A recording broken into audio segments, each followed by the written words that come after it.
हाय दोस्त, मैं चंद्रशेखर और स्वागत है आपका टारगेट परीक्षा में। और मैं बता दूं, ये मेरा मैथ का क्लास होता है और डेली होता है, बस संडे को छोड़कर। और डेली मैथ की क्लास चलती है और इसमें विभिन्न प्रकार के क्वेश्चन होते हैं। आप कह सकते हो सभी प्रकार के क्वेश्चन इसमें होते हैं।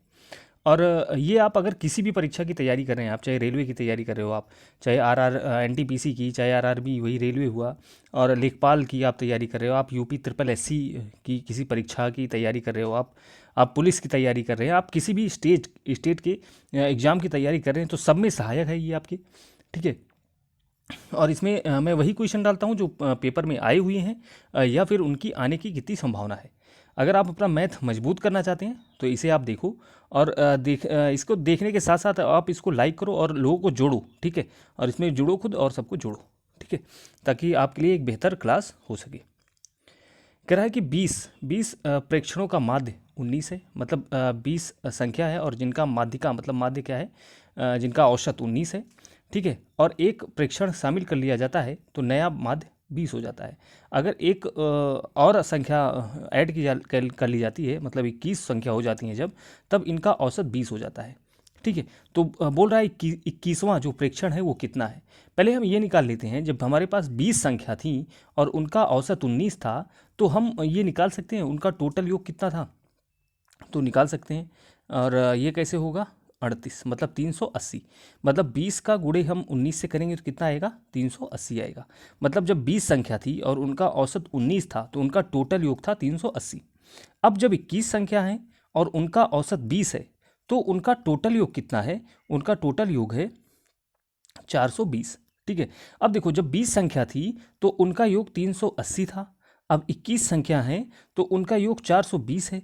तो मतलब जो 21वीं संख्या के आने पर कितना संख्या बढ़ गया, तो 21वीं संख्या के आने पर 40 बढ़ गया। इसके मतलब इसका ये मतलब हुआ, जो 21वीं संख्या, जो 21वां औसत था, जो 21वां संख्या थी, वो कितनी अंक को बढ़ा दी, 40। ठीक है। तो उसका उसका माध्य का हो जाएगा, 21वीं संख्या कौन सी थी, तो 40। ठीक है। तो ये आप यहाँ से आसानी से आप निकाल सकते हो। अगले क्वेश्चन चलते हैं। कह रहा तीन संख्याओं का अनुपात 3:2:3:5 के अनुपात में है और उनका HCF 35 है। देखो, HCF मतलब होता है मासा। HCF मतलब क्या होता है, मासा। तीन संख्याओं का अनुपात 2:3:5 है और उनका मासा 35 है। देखो, जब आपके सामने ऐसा अनुपात का क्वेश्चन और मासा का क्वेश्चन आ जाए तो आपको कुछ भी नहीं करना, आप पहले अनुपात का मासा निकाल लो। तो आप देखते हैं, अगर हम 2, 3 और 5 का मासा निकालेंगे तो हमारा मासा होगा हमेशा 1। ठीक है। हमेशा हमारा मासा क्या होगा, 1 होगा। अब 1 ये बराबर है किसके, 35 के। 1 जो है ये बराबर है 35 के। अगर 1 बराबर 35 है तो कह रहा है इन संख्याओं का लासा ज्ञात करो। ठीक है। अब हमको ये तो मिल गया 1 बराबर 35 है। इन संख्याओं का लासा हम कैसे ज्ञात करेंगे, तो हमें अनुपात का लासा निकाल लेना है। तो जब हम अनुपात का लासा निकालेंगे तो 5 5 5 10 5 15 और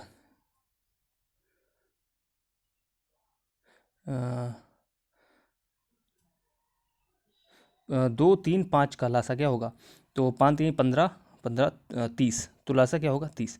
2 और 3 और 5 का लासा होगा 30। तो अब हमको पता है जब 1 बराबर 35 है तो 30 बराबर कितना हो जाएगा, तो 30 गुणे 35 बराबर कितना हो जाएगा, 5 3 15 की 5 हासिल 1 3 3 9 1 10, मतलब कितना हो जाएगा, 1050। तो हमारा जो आंसर होगा वो कितना होगा, 1050। देखो, आसानी से कुछ भी नहीं करना। पहले देखो, यहाँ आसानी से हमको जो करना है, पहले हम अनुपात का लासा निकाले और लासा आया 35, सॉरी लासा आया 1। और 1 किसके बराबर है, 35 के बराबर है। फिर हम इनका मासा निकाले, सॉरी लासा पहले निकाले थे, उसके बाद हम इनका मासा निकाले, और जब मासा निकाले तो कितना आया, 30। अब 30, 1 बराबर अगर 35 है तो 30 बराबर कितना हो जाएगा, 30 गुणे 35 बराबर 1050। ठीक है। ये आपका आंसर हुआ। फिर अगले क्वेश्चन चलते हैं। कह रहा है कपड़े के एक रोल से 125 सेंटीमीटर के 25 शर्ट काटे जाते हैं। मतलब 125 सेंटीमीटर के 25 शर्ट काटे जाते हैं और इन पीसों को काटने के बाद 90 सेंटीमीटर कपड़ा बचता है। ठीक है। जब इतने कपड़े काट दिए जाते हैं तो कपड़ा 90 सेंटीमीटर बचता है। तो रील के कपड़ों की लंबाई बताओ। अब देखो, 125 सेंटीमीटर का एक कपड़ा है, तो अगर एक कपड़ा 125 सेंटीमीटर का है तो 25 कपड़ा कितने का हो जाएगा, बस हमको ही निकालना है। तो चलो चलिए हम निकालते हैं। 25 रोल कितने का हो जाएगा, मतलब 25 शर्ट कितने मीटर में बनेगा, तो 25 पंचे 125। ठीक है। तो 125 के लासा क्या हो गया, 5। और शेष आ गया कितना 12। तो 25 दूना 50, 60 दो 62, तो 62 में मतलब क्या हो गया 2, ठीक है। और 25 के 25 और 31, 3100 कितना हो गया 3125 हो गया। अब 3125 में 25 शर्ट बना है इतने सेंटीमीटर में, ठीक है। अब इसमें 90 सेंटीमीटर कपड़ा बच जाता है, तो 90 इसमें और प्लस कर दो, तो कितना हो जाएगा 5, 9 2 11 की 1 हासिल 1, और ये हो जाएगा 32। तो यहाँ पे कितना आ गया आपका, यहाँ आ गया 15 सेंटीमीटर। तो अब यहाँ देखो, यहाँ क्या पूछ रहा है, यहाँ पे पूछ रहा है कि कितने मीटर, कपड़े की लंबाई कितने मीटर थी। तो ये तो हमारा सेंटीमीटर में आया है ना, और आपको पता है 1 सेंटीमीटर बराबर 1 मीटर बराबर 100 सेंटीमीटर होते हैं। तो बस 100 से इसको हम भाग कर देंगे, तो कितना आ जाएगा 32.15, तो 32.5 मीटर आ जाएगा। और 32,215 सेंटीमीटर, और मीटर में कितना आ जाएगा, ये वाला आपका आंसर, ठीक है। तो सवाल को ढंग से पढ़ना है, उसके बाद क्वेश्चन करना है। अब देखो यहाँ पे क्या कह रहा है, 2 वर्ष पहले स्वाति और ख्याति, एक है स्वाति और एक है ख्याति, इनके आयु का अनुपात 5:7 था, ठीक है। 2 वर्ष बाद उनकी आयु का अनुपात 7:9 होगा, ठीक है। तो चलो पहले हम देखते हैं, इनके आयु का अनुपात पहले था 5x हमने मान लिया, और बाद में था 7x हमने मान लिया। अब देखो 2 वर्ष ये कब था, ये था आज वर्तमान है, वर्तमान के 2 साल पहले, और नीचे वाला दिया है कितना फिर 2 साल पहले। तो जो गैपिंग है वो 4 साल की है ना, 2 वर्ष पहले की है एक बार, और एक बार 2 वर्ष बाद की है, तो गैपिंग जो है वो 4 साल की है। इसलिए हम कितना ऐड करेंगे इसमें, +4, और इस मतलब 4 साल तो बड़े हुए ना, और जब 4 साल बड़े हुए तब ये अनुपात 7:9 हो गया, यही तो हुआ है ना, तब ये अनुपात 7:9 हो गया। बस हमको यही सॉल्व करना है, तो चलो सॉल्व करते हैं।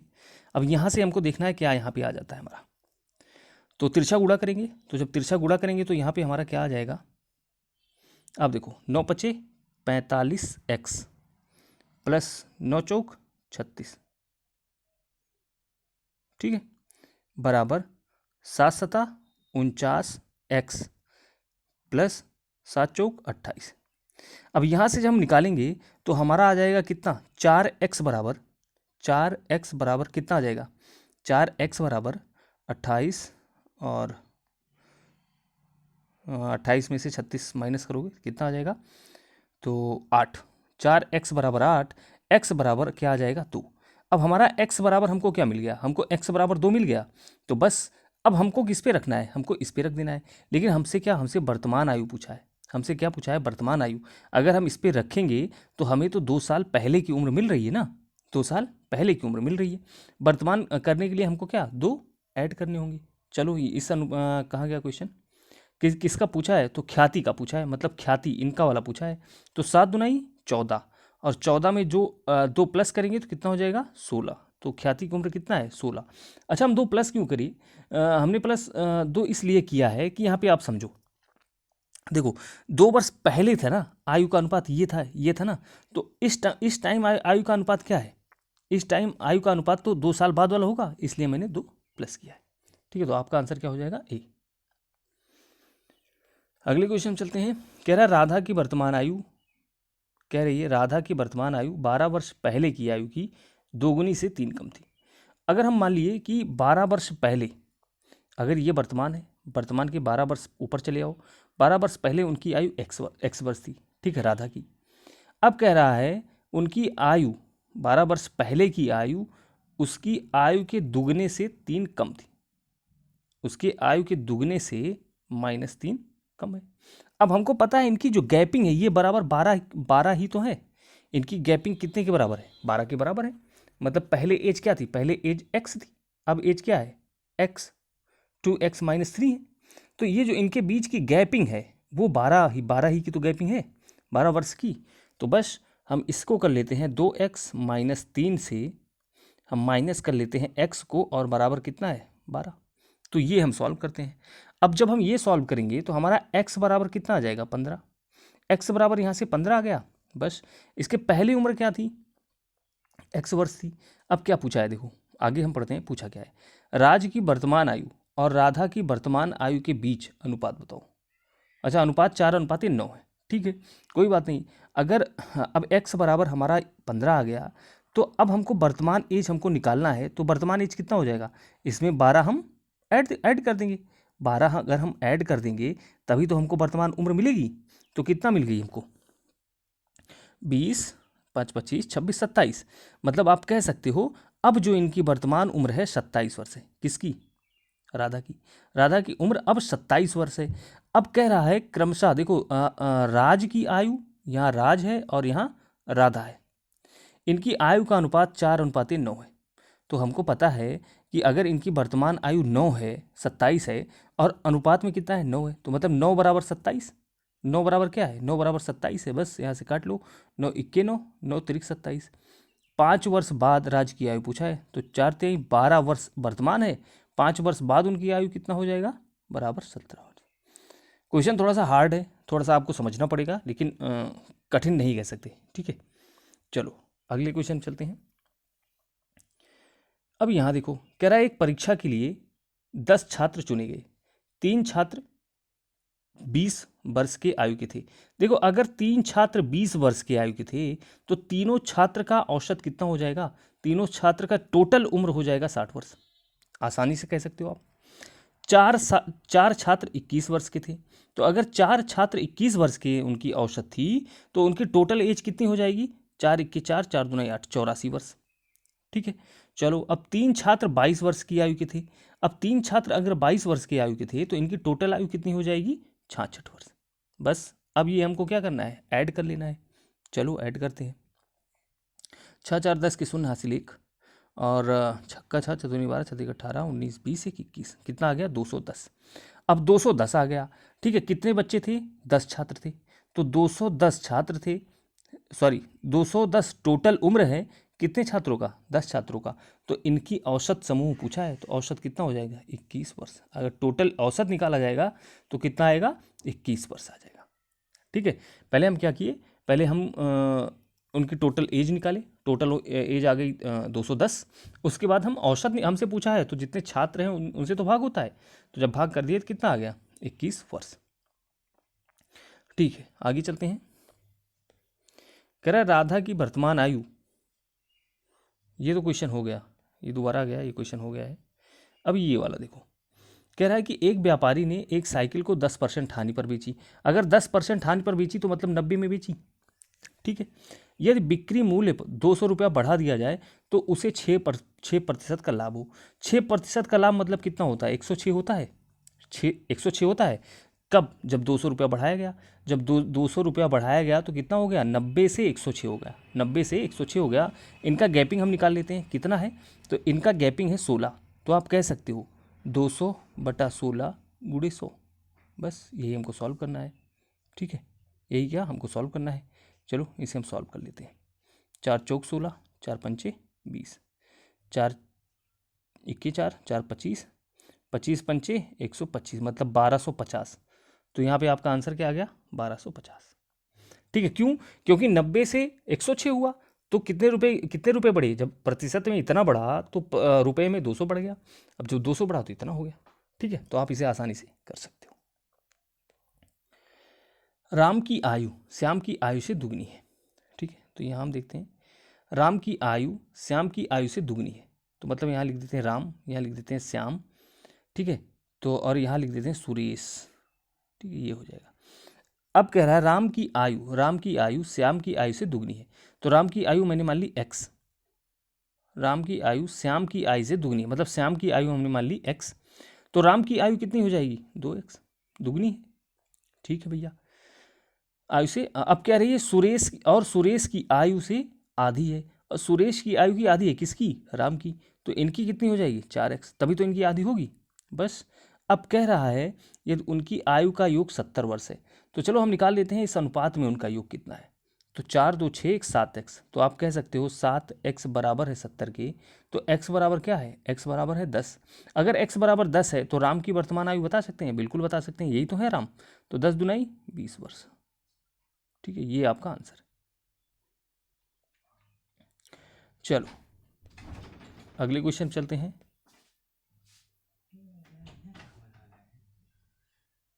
अब ये वाला क्वेश्चन हम देखते हैं। कह रहा दो बेलनों का व्यास 3:2 के अनुपात में है, ठीक है, और उनका आयतन बराबर है, उनकी ऊंचाइयों का अनुपात बताओ।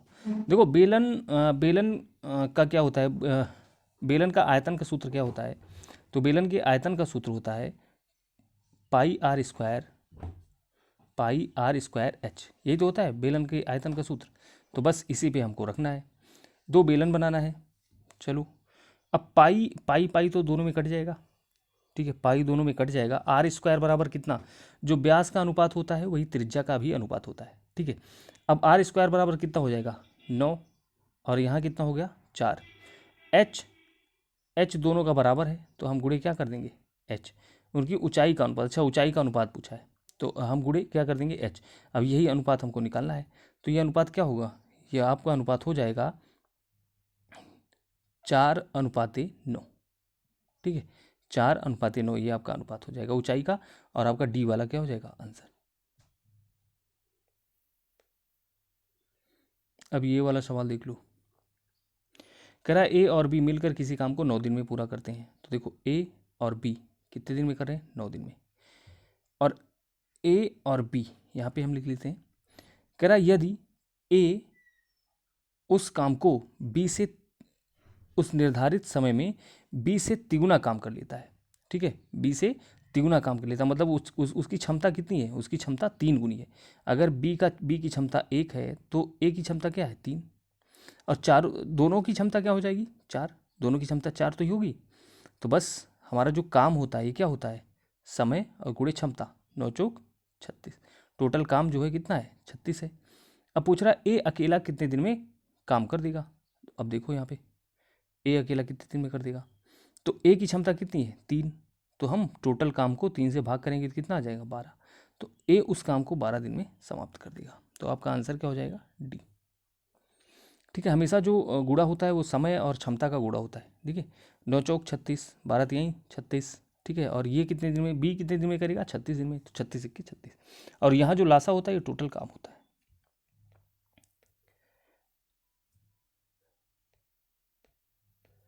अभी तो बहुत क्वेश्चन है। अब यहाँ से देखो ये वाला क्वेश्चन देखो, कह रहा 16 सेंटीमीटर एक लंबी जीवा 10 सेंटीमीटर त्रिज्या वाले वृत्त पर खींचा गया है। ये एक वृत्त है, ठीक है, ये एक वृत्त है, यहाँ से मान लिया हमने एक जीवा खींचा गया है, और ये वृत्त का केंद्र है। अब ये जो जीवा की लंबाई है, जीवा की लंबाई कितनी है 16 सेंटीमीटर, और जो त्रिज्या है, ये तो त्रिज्या है ना, ये केंद्र से जाने वाली रेखा, त्रिज्या कितना है 10, त्रिज्या है 10, और हमको निकालना क्या है, हमको निकालना है ये, मतलब जीवा से केंद्र से जीवा की लंबाई, केंद्र से जीवा की लंबाई। अगर आज देखो अगर ये पूरा टोटल 16 है तो ये आधा कितना हो जाएगा 8, तो बस हमको क्या मिल गया, कर्ण मिल गया 10 100, और लंब मिल गया, लंब कितना है 8 9 64, तो हम आसानी से निकाल सकते हैं इसका आधार, ठीक है, तो आधार आसानी से निकाल सकते हैं। कैसे, ये आ जाएगा 36, 36 किसका रूट होता है 6 का, तो ये जो आधार कितनी दूरी है इनके बीच, तो 6 सेंटीमीटर, ये था। अगले क्वेश्चन में चलते हैं। कह रहा है एक गतिमान रेलगाड़ी 50 मीटर लंबे प्लेटफॉर्म को 14 सेकंड में पार कर देता है। देखो 50 मीटर लंबा प्लेटफॉर्म है, और लंबाई ट्रेन की भी लंबाई तो कुछ होगी, हमने एक्स मान लिया, इसको कितने टाइम में पार करती है 16 सेकंड में, और यही इसकी चाल है, ठीक है, यही इसकी तो चाल है। अब यही कह रहा है यही ट्रेन को 10 सेकंड में पार कर जाती है, ट्रेन एक खंभे को 10 सेकंड में पार कर जाती है, तो ट्रेन की लंबाई हम लिखेंगे बटा कितना समय 10, और दोनों क्या है, दोनों चाल बराबर है। बस इसे ही हमको सॉल्व कर लेना है, ठीक है, तो यहाँ से सॉल्व करते हैं हम। यहाँ कितना हो गया 500 प्लस 10x बराबर 14x, तो अब यहाँ से जब हम सॉल्व करेंगे तो 4x बराबर कितना आ गया 500, x बराबर कितना आ गया 4 1 4, 4 2 9 8, 4 5, तो x बराबर आ गया 25। अब जो ट्रेन की लंबाई थी वह कितना आ गया 125 आ गया हमसे, लेकिन पूछा क्या है, हमसे पूछा है चाल, तो चाल को हम कैसे निकालेंगे, देखो इस पे हम रख लेते हैं, ठीक है, 125, एक सेकेंड, 125 बटा कितना 10, और इस किलोमीटर प्रति घंटे में पूछा है तो हम गुणे 18/5 कर लेंगे। बस यही सॉल्व करना है, चलो सॉल्व कर लेते हैं। तो 5 1 5, तो 5 दूनाई 10, 5 25, 5 25, 5 दूनाई 10, 2 इक्के 2, 2 9 18, 9 पचे 45 किलोमीटर प्रति घंटा। ये आपका डी वाला आंसर हो जाएगा। ठीक है, क्योंकि चाल हमारा हमको किलोमीटर प्रति घंटे में निकालना है। आगे चलते हैं। कह रहा है एक टोकरी में 12 दर्जन सेब हैं। चलो 12 दर्जन लिख लिया। 2 दर्जन सेब और शामिल कर लिए। तो जब 2 और शामिल हो गया कितना दर्जन हो गया? 14। ठीक है, अब 14 दर्जन अगर सेब हैं तो कुल सेबों की संख्या कितना हो जाएगा? 14 गुड़े 12, तो 12 चौक 48, 12 के 12, मतलब 168 सेब हो गए। 10 सेब सड़ गए तो कितना बचा? अगर 10 सेब सड़ गए तो कितना बचा? 158, 158 सेब बचा। अब कह रहा है शेष सेबों को, जो सेब बचे हैं 158 को, 2 टोकरी में रख दिया जाता है, तब कितने सेब होंगे? जब 158 को 2 टोकरी में रखा जाता है तो हमको क्या करना है? 158 को 2 से भाग कर देना है। तो यहाँ से निकल जाएगा कि कितने सेब हैं प्रत्येक टोकरी में।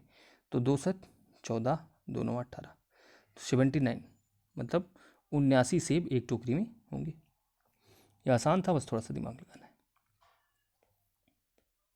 बस आज के लिए इतना ही, मिलते हैं अगले वीडियो में।